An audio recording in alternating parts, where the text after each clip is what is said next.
Twin sisters vanished on a school trip one, returned with a terrifying secret. It was supposed to be just another weekend getaway, but it became the day I lost both of my daughters, one to the forest and the other to something I still don't understand. Helen Cooper, 17 years later. The air was clean in the kind of way you only find deep in Oregon's backcountry, crisp pine needles underfoot, birdsong dancing between trees, and the faint scent of moss clinging to the wind. That morning, Helen Cooper was sure this trip would be good for the girls.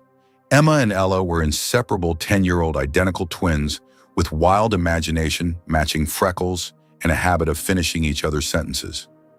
They'd been begging for an adventure, something real they could write about for school. So when Helen and her husband David decided to join a weekend group campout at Mount Hood National Forest, the girls were ecstatic. They brought their favorite things. Emma packed a sketch pad and her lucky red pencil. Ella insisted on her disposable camera, a birthday gift she hadn't stopped using since June. "We're going to catch a fairy in a photo," she'd said that morning, slipping it into her backpack like it was a key to another world. The campsite was lively, 4 other families with kids roasting marshmallows and sharing stories by the fire. Helen smiled watching Emma and Ella play tag near the tree line, their laughter echoing between trunks. It felt safe here. It felt simple. But nothing about that weekend would remain simple. The last anyone saw of the twins was at 2:14 p.m. on Saturday. It was Helen's friend Marla who noticed first. "Where are the girls?" she asked, glancing up from her camp stove. Helen, half listening, turned toward the woods. They were just, but they weren't. Not behind the logs, not near the lake, not climbing rocks or picking mushrooms like they'd promised. What followed was a blur of hours, yelling their names, running in circles, searching the same trails over and over, even crawling into hollow tree trunks. By sundown, David was white as a sheet. Helen's hands were shaking uncontrollably. No one had seen or heard anything. No scream, no rustling, nothing. The forest had just swallowed them whole. The official search began that night. Rangers, volunteers, dogs, helicopters. For 7 days straight. The media came next. Twin sisters vanish in Oregon forest. Their photos were everywhere, smiling cheek to cheek in matching flannel shirts. Candlelight vigils were held in Portland and Eugene. The story swept the country like wildfire. Everyone had theories: kidnapping, animal attack, runaways. But nothing stuck. There were no tracks, no signs of a struggle. The girls' shoes weren't found, not even their backpacks. It was as if they had stepped between trees and into another dimension.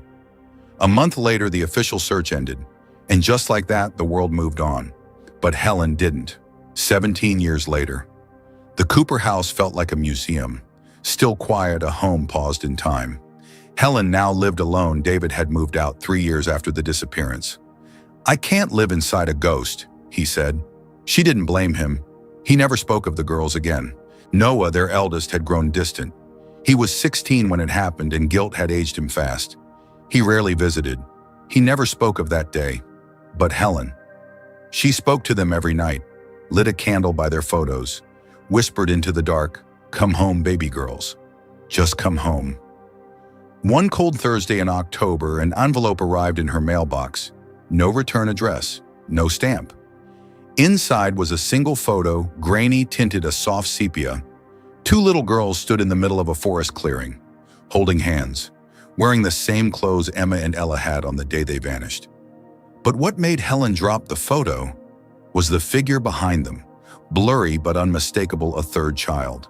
Slightly taller, dressed in old-fashioned clothes, her face partly shadowed by a hood. Helen stared at it for hours. She knew every pixel of her daughter's faces, and those were her girls, no doubt.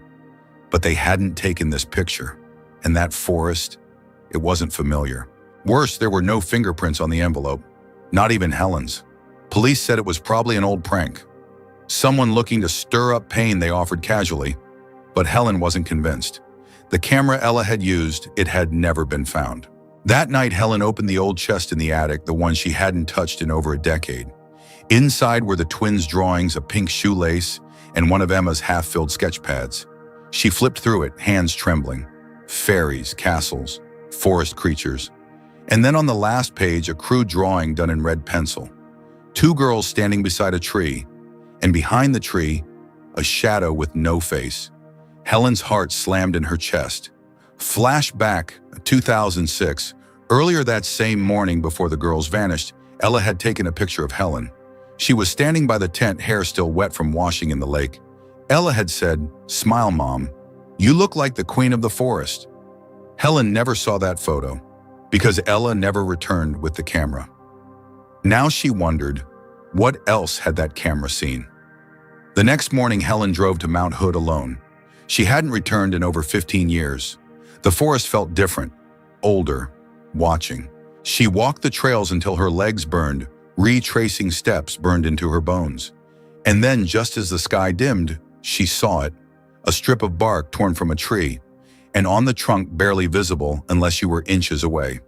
"We're still here," written in childlike handwriting. Two sets of fingerprints below it, tiny, side by side. Back home, Helen developed the photo again, enlarged it, enhanced the shadows. The third child behind Emma and Ella wore a necklace, a small silver key hanging on a string. Helen's breath caught, because Emma had once drawn that exact key years before the trip. She had called it the key to nowhere. The next morning, Helen returned to the woods. She couldn't explain it, only that something was pulling her. Not in a dramatic, supernatural way, not at first, just the quiet ache that a mother carries when something still feels undone. She stood by the tree with the words carved into it, "We're still here." Her fingers traced the uneven letters. They were shallow, not dug in with a knife, more like scratched with a stone, or maybe a stick. Below them, the tiny fingerprints still shimmered in the damp bark, too fresh to be 17 years old. Helen's eyes welled up. "Emma, Ella." For the first time in over a decade, she said both names out loud in the forest. And the forest answered, not in words, not in whispers. But the wind stopped, the birds fell silent, and the air grew thick like holding your breath before a scream. Back at the ranger station, she asked to pull the old missing persons file. A younger park official with two clean boots gave her a polite smile. "Ma'am, the Cooper twins case is considered closed. There's nothing new in the archive." Helen's gaze didn't flinch. "I'm not asking if it's open. I'm asking where the reports are." She waited. The silence pressed long enough that the young ranger relented. 20 minutes later, she was sitting at a metal desk in a back room, a thick brown file in front of her. Water-stained, smelled like mold and ash. She flipped through the familiar photos, the ones the media had plastered everywhere. But as she turned the last page, something new caught her eye. A scribbled note paper clipped to the corner of a report. It read, "Unverified tip, old man living near Ridge Trail says he saw two girls and a third shadow. Logged 6/25/2006, not pursued." Helen sat up straight. Third shadow. Same as the figure in the photo. She tracked down the location, Ridge Trail near the east perimeter of the park. There, nestled deep beyond a crumbling fence and a path overrun with roots, stood a cabin that shouldn't have been there. At least it hadn't been there on any map, and no one in the ranger station had mentioned it. The structure leaned dangerously to one side. The windows were fogged as if the cabin itself had been breathing quietly while no one watched. Helen knocked once.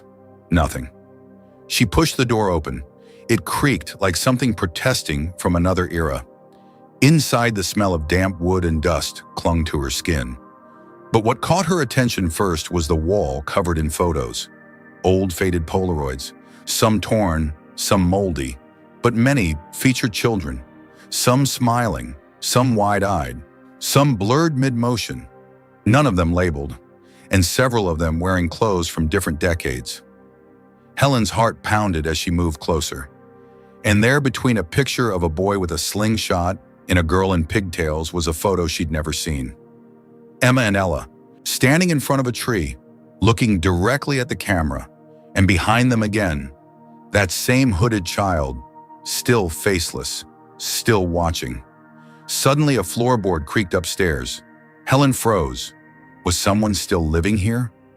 She stepped lightly, her breath shallow, and moved to the stairs. But halfway up, she heard something that made her skin go cold.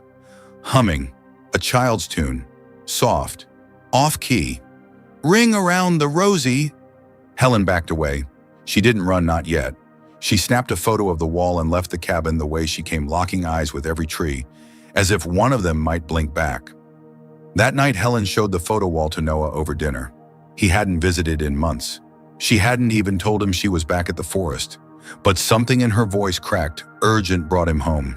He stared at the images on her phone. "Where is this place?" she told him. Showed him the envelope, the photo, the bark carving, and the red pencil that had rolled onto the windowsill just hours before. Noah didn't speak for a long time.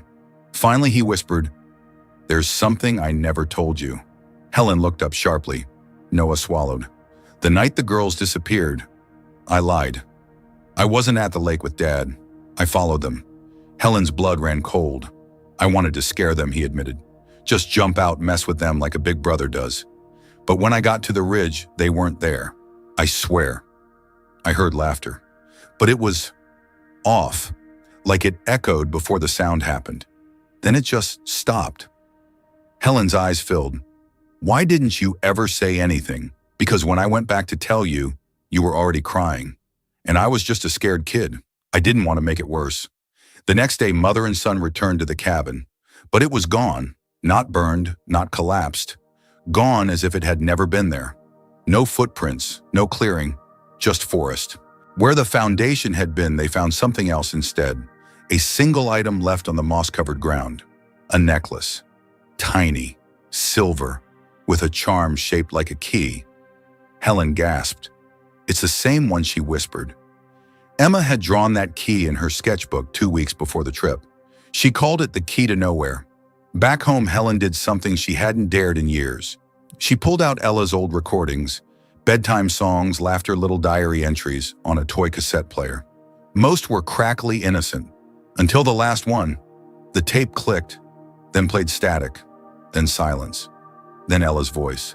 "Don't follow us, Mommy. Not yet." She's still choosing. And then a low guttural hum that wasn't any of her daughters. Not human, not machine, just wrong.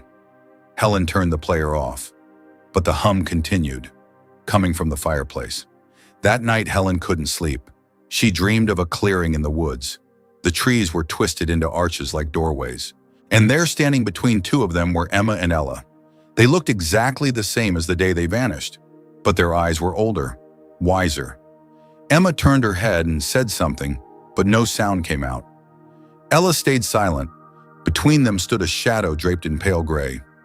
It raised its hand, and Helen woke with a gasp. She sat up covered in sweat, and on her nightstand, the photo she'd locked in a drawer the day before, now with new handwriting on the back. "She hears you, but she's not yours anymore." The red backpack wouldn't leave Helen's mind. It haunted her not just as a dream, but as something that felt true. In the vision, it floated in the lake, half submerged, weightless, yet waiting for someone to find it. 17 years had passed, and yet the image felt fresh, as if the forest had only just let go of it. She hadn't told Noah, not yet. Something about the dream felt intimate, meant only for her. Instead, she went down to the basement where she had hidden the strange sketch she found in the underground lab. She unrolled it again and stared in silence. The image was simple: two girls holding hands. One was smiling, the other, her face had been scratched out with something sharp, angry, almost violent, but not random. It felt intentional, as if someone had erased her for a reason. Her phone buzzed on the floor beside her. Helen picked it up. One message from an unknown number.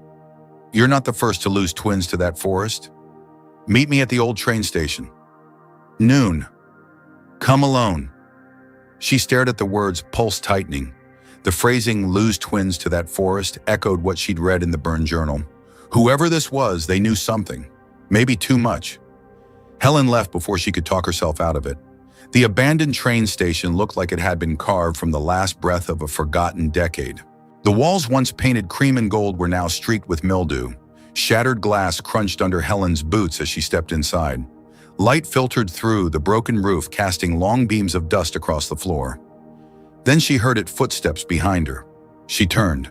A woman stood at the far end of the platform, framed by light. Her hair was braided down her back, silver streaks through jet black. She walked slowly, leaning on a cane, her limp steady but determined. "I'm Margot Granger," she said. Helen froze. Granger as in Louis Granger. The woman nodded, eyes steady. He was my father. They sat across from each other in the decaying waiting room, surrounded by rotting benches and the scent of old wood. Margot's voice was gravelly but calm, the voice of someone who had lived through things and decided long ago not to flinch anymore. I was 13 when my dad disappeared, she said, but before that, he tested his theories on me and my sister. Helen's breath caught. You and Lena, my twin. Margot looked at her cigarette, then back up. We were the first Cooper twins.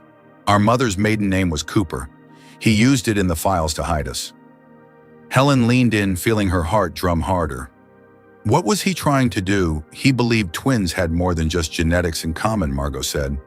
He believed their bond could go beyond language, a neurological echo.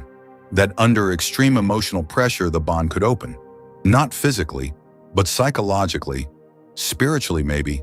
He called it a mirror window, a chance for one identity to pass through the other. Helen swallowed. What happened to Lena? Margot went quiet for a long moment. One day in the lab, she started screaming. She said she could hear another voice in her head. Not mine, not his, someone else. She said it felt cold and hungry, like it didn't want to leave. Helen's arms prickled with goosebumps. Margot continued. She stopped talking after that. 3 days later, we found her standing in the lake, up to her waist, silent, holding a drawing of what a door, not part of a house, just a door, standing in the woods, with eyes behind it. Helen sat back stunned. That was the last time I saw her, Margot said. They took her away to a government facility, said she needed containment, but I don't believe she died there, because every year on the anniversary of that day I hear her humming, the same lullaby your daughter sings. They sat in silence. The wind outside sighed through the window frames like a voice that had forgotten the words. Helen asked, "What do you think really happened to her?" "I think Lena was overwritten," Margot replied. "I think she let someone else inside. And I think she never came back out." That night, Helen told Noah everything. He didn't interrupt. He just sat on the couch, motionless, his fingers folded tight. When she finished, he stared at the floor. "Do you think one of the girls stayed behind so the other could come back?" Helen looked down. "I think they made a choice," she whispered, "and maybe only one of them walked out." At 3:22 a.m., Helen's phone buzzed, emotion alert. She reached for it and opened the front porch camera feed. At first there was nothing, then a flicker. A figure stood at the edge of the frame, small, still. She zoomed in, a young girl, face lost in shadow, standing barefoot, and in her hand unmistakably a red backpack. The feed glitched, then went dark. Helen rushed to the window, flung it open. Nothing. But when she opened the front door, her breath caught. There on the welcome mat lay a silver necklace tangled in moss. This time it had 2 keys attached. Later that afternoon, Helen returned to the lake, the same spot where Emma and Ella disappeared. The fog hung heavy over the surface like a shroud. She sat on the edge of the dock waiting. That's when she heard it. Music. Soft. Faint. A lullaby barely above a whisper. Then a voice as light as breath, "Mommy." Helen turned. No one behind her. But down by her feet, imprinted into the damp soil, were 2 sets of tiny barefoot prints. That evening, Noah was reviewing the cabin wall photo Helen had taken before the place vanished. He zoomed in on a group of children in the background. Then he froze. "Helen," he whispered. "You need to see this." He rotated the screen toward her. There, almost hidden by grain and shadow, stood a young girl. She looked just like Helen, age 8 or 9, eyes wide, staring directly into the camera. Helen's breath went shallow. "I don't remember that photo," she said, but the girl in it had her face and her fear. That night, Helen sat alone in the living room and opened the red backpack that had been left on her porch. Inside were 3 items, a faded sketchbook, pages torn and smudged with damp charcoal, a lock of blonde hair tied with a blue ribbon, and a photo. Helen picked it up with shaking hands. The image showed 2 little girls, twins, one labeled Helen, the other Hannah. She didn't have a sister. At least she thought she didn't. But as the weight of the truth crashed in, she felt something fracture inside her chest, because she wasn't sure anymore what had been real or what had been taken. Helen sat alone at the kitchen table, the last light of the afternoon stretching long across the floorboards. In front of her lay the sketchbook from the red backpack, the one that shouldn't have existed, filled with drawings that no one should have been able to make. She turned each page slowly, the paper crackling beneath her fingertips. Near the back, one image stopped her breath. A door. It stood alone among crooked trees, just as it had in the burned journal, and the whispered tales from Margot Granger. There were no walls around it, no house, just the frame rising like a scar from the forest floor. At its base was a strange symbol one Emma had once traced with her fingers on the edge of a lakeside bench, a looping figure that looked like a seed with wings. At the time, Helen had dismissed it as doodling. Now she realized it was a marker. She took the sketchbook to Margot the next day. The older woman stared at the drawing for a long time before finally speaking. "Ashitaqua," she said. Helen frowned. "What is that?" "It's from the Warm Springs dialect. It means the door without a house. I've seen this symbol before, a long time ago. My father knew what it meant, or thought he did. It's not just metaphor, Helen. That door is real. Or it was, hidden somewhere inside Mount Hood." Helen's voice came out as barely a whisper.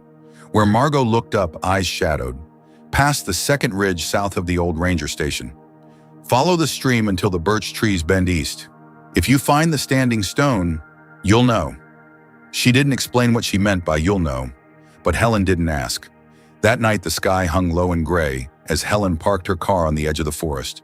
She stepped out with a flashlight, the sketchbook zipped inside her coat. The air was sharp damp with the scent of moss and fading autumn leaves.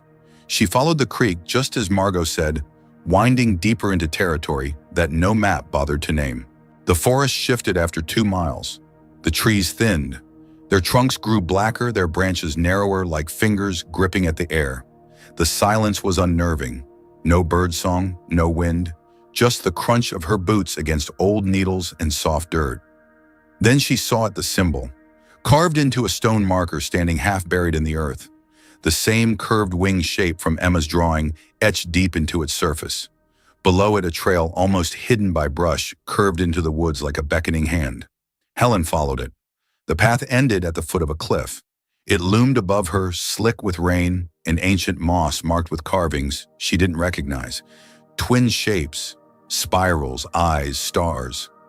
In the center, partially hidden behind hanging vines, was a dark hole in the rock. A cave. She ducked inside. The tunnel narrowed, then opened again into a vast chamber. The temperature dropped sharply.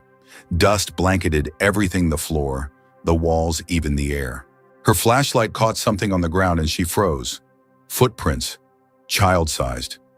She knelt, heart pounding, and placed her hand next to one.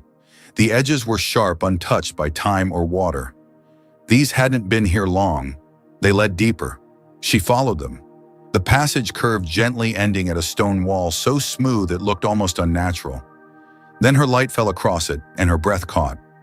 There it was, the door. But it wasn't wood or metal. It was stone fused into the very wall of the cave.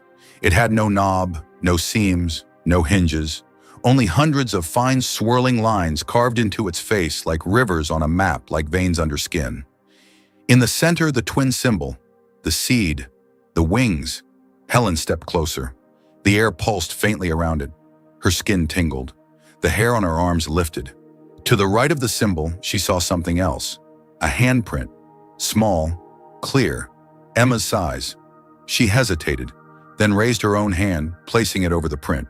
At once the stone warmed beneath her palm. Then the child's handprint moved. Not like stone, not like carving. It shifted. Helen stumbled back, gasping. The handprint remained glowing, faintly pulsing like a heartbeat, golden orange in the dim cave. A hum vibrated in the air around her, low, distant, almost musical. And then, like a whisper curled inside the humming, she heard it. I didn't mean to leave her. Emma's voice. Helen staggered to her knees. She pressed her hand again to the stone, but this time she didn't push. She simply whispered, I'm here. I'm listening. The cave went silent.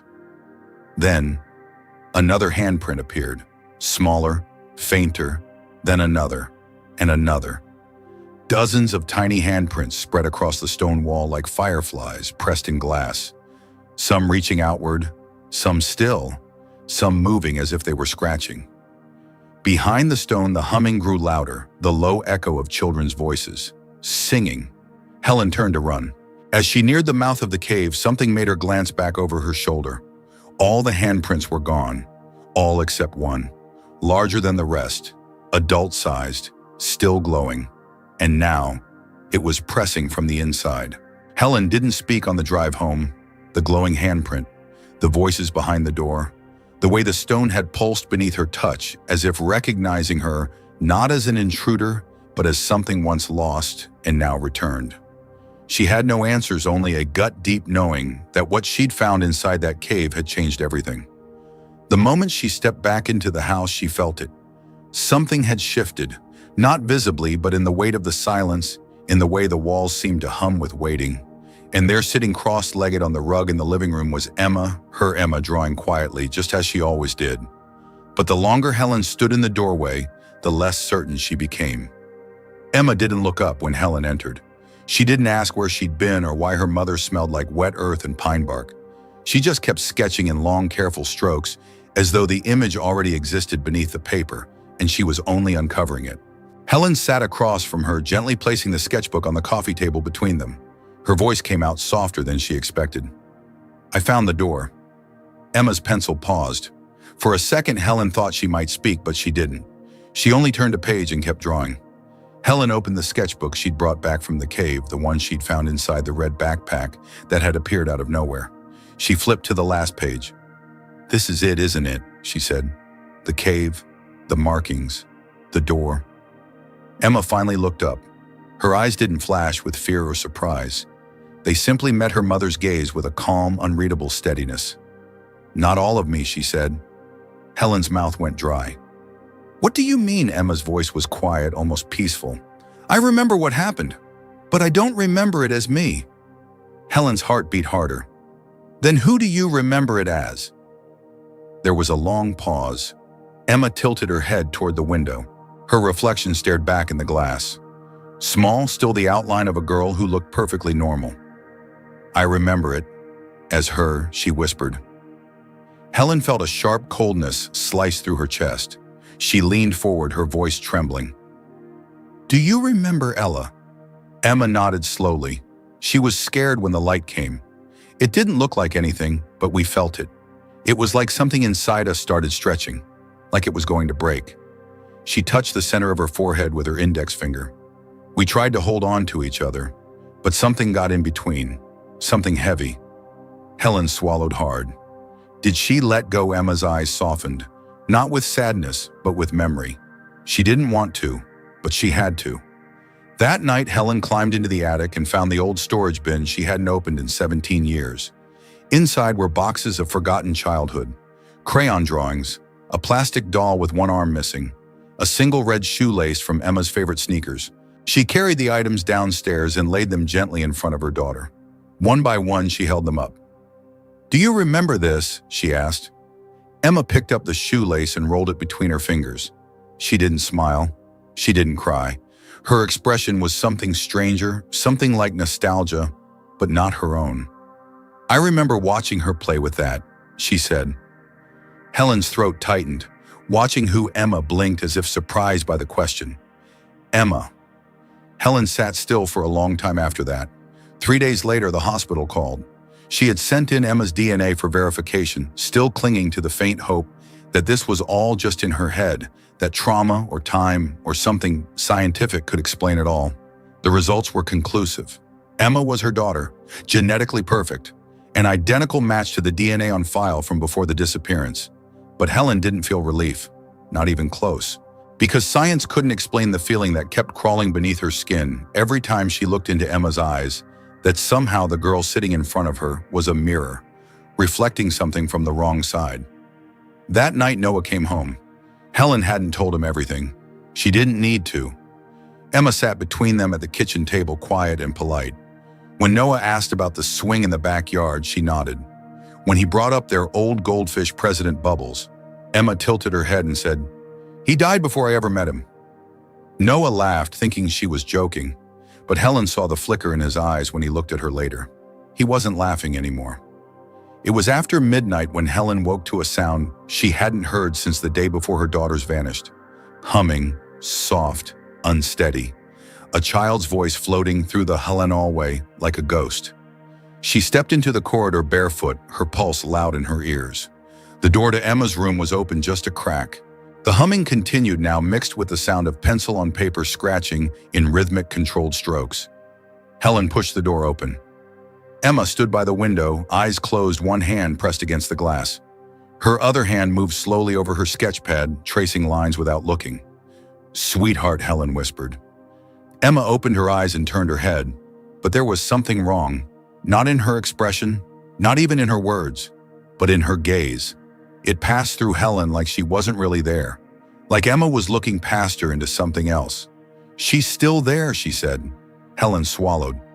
"Who, Ella?" she answered. "She remembers everything." Then Emma stepped back from the window and Helen saw it, a faint handprint, pressed from the outside. Helen wiped at the glass, breath caught in her throat. The handprint vanished like fog, but something outside caught her eye. Beneath the old oak tree in their backyard, a small figure stood. In her hand, swinging gently, was a silver necklace, the same one that had appeared on the porch, the one with 2 keys. Helen's knees gave way. She gripped the edge of the bed frame, her heart thudding in her chest, as Emma quietly turned away, crawled beneath the covers and closed her eyes, as if nothing had happened, as if she hadn't just said what she said. But the words kept ringing in Helen's ears. She didn't want to, but she had to. And now one question remained. If one of them had to stay behind, which daughter had really come home? Helen stood by the back window watching the yard as dawn broke through the trees. The shadow beneath the oak had vanished with the night, but the feeling remained, like the house was holding its breath, like something was waiting to be said. Emma stirred in the living room. She had fallen asleep on the couch again, sketchpad clutched loosely in her hands. Helen moved quietly, sat beside her, and gently lifted the pad. The drawing on the last page was simple, almost childlike. 2 girls, one standing in sunlight, one behind a door, and between them, a path made of hands, not footprints. Hands, each one reaching, offering something, a connection, a memory, a choice. Helen stared at it for a long time, her throat thick. When Emma woke, she didn't seem surprised to find her mother watching her. "I had a dream," she said. "I think it was hers." Helen nodded. Ella's Emma didn't answer directly. Instead, she looked out the window, her voice a soft echo. "She misses you." Helen felt her heart falter. She was only 10. Emma turned toward her, but she waited. Helen's voice cracked. "Waited for what? For you to remember the truth." That afternoon, Helen returned to the cave. The air was cold and damp. Fog moved low like breath against the ground. She stepped inside without fear this time. She wasn't here to demand answers. She was here to offer something back. The handprints were gone. The stone door sat still and silent, but she could feel them behind it. All of them. She placed both her hands on the stone. "I'm sorry," she whispered. "I should have come sooner." The surface remained cold. She took out a small bundle, something she had wrapped in a silk scarf. Inside was a red shoelace, a torn drawing, and the twin necklace. She laid them at the base of the stone. They were never just memories, she said.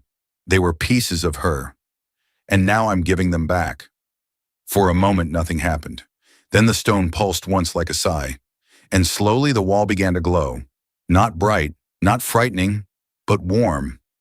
A golden shimmer spread across the door, forming shapes, 2 small silhouettes holding hands. They didn't move. They didn't speak, but they were whole, together. Helen stepped back as the light faded, and just like that, the door was gone. In its place, a smooth wall, as if it had never existed. But as she turned to leave, something on the ground caught her eye. A new sketchbook, small, leather-bound. She picked it up, heart trembling, and opened the cover. Inside was a single sentence written in careful, childlike cursive. "Thank you for not forgetting us." 3 months passed. Spring came late that year. Emma began smiling again. She played music, started school part-time. Her drawings changed, no longer twisted symbols or shadowy figures. Now they were meadows, rivers, trees with birds perched quietly on their branches. One morning, Helen found a fresh drawing on the fridge. It showed three figures sitting on a bench beneath a wide oak tree. A mother, two daughters, and for the first time in years, she wept, not out of grief, but relief. Some memories, Helen realized, aren't meant to fade. They live in photos, yes, but also in laughter, in lullabies hummed softly at dusk, in the echo of a name whispered in the quiet, where the heart listens most. And even when someone is gone, truly gone, love makes them real again. Not in the body, but in the space we make for them. Years later, when Emma grew up, she gave her mother a painting. It showed two little girls standing at the edge of a forest. One looked back, the other walked forward into the light. Below it, Emma had written, "Sometimes the greatest love is letting go, but the greatest gift is being remembered." Helen hung it in the hallway right by the front door, so that every time someone left or came home, they'd remember what it meant to be held and to hold on.